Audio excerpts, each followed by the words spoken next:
On the banks of the Fraser is the start of the road into the once gold-crazed caribou country.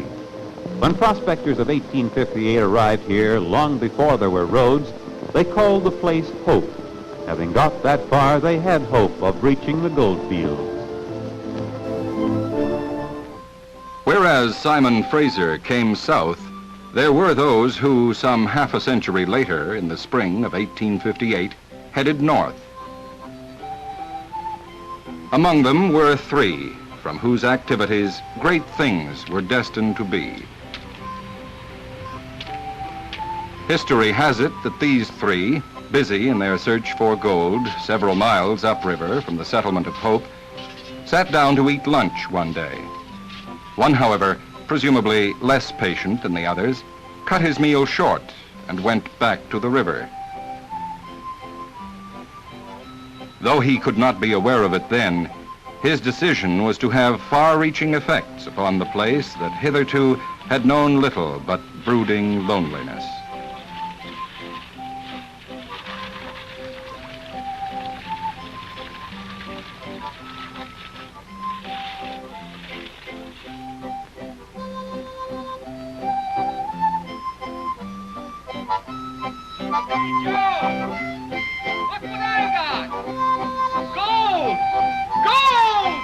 And so it was the world heard the news. Inflamed by the prospect of gold, men raced to the Fraser Canyon.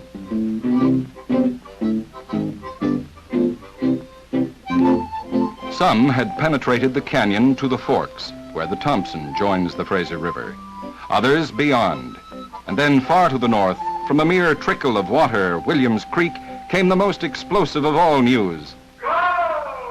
And the rush was on. From the remote corners of the earth, men sought the newfound wealth. In doing so, and by following the canyon, they laid the design for British Columbia's first recognized trail to the northern interior.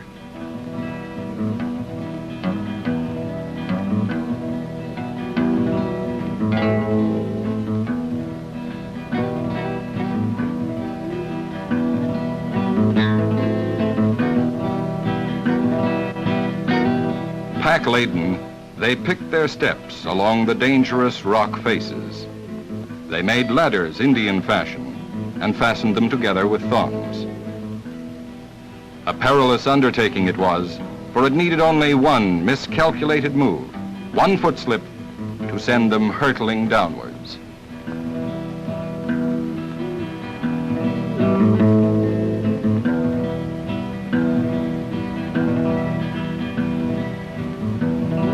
Some kept on in spite of it all.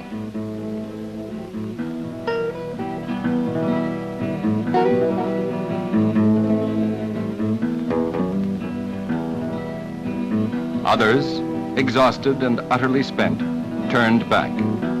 Nevertheless, there were survivors who battled on to Williams Creek.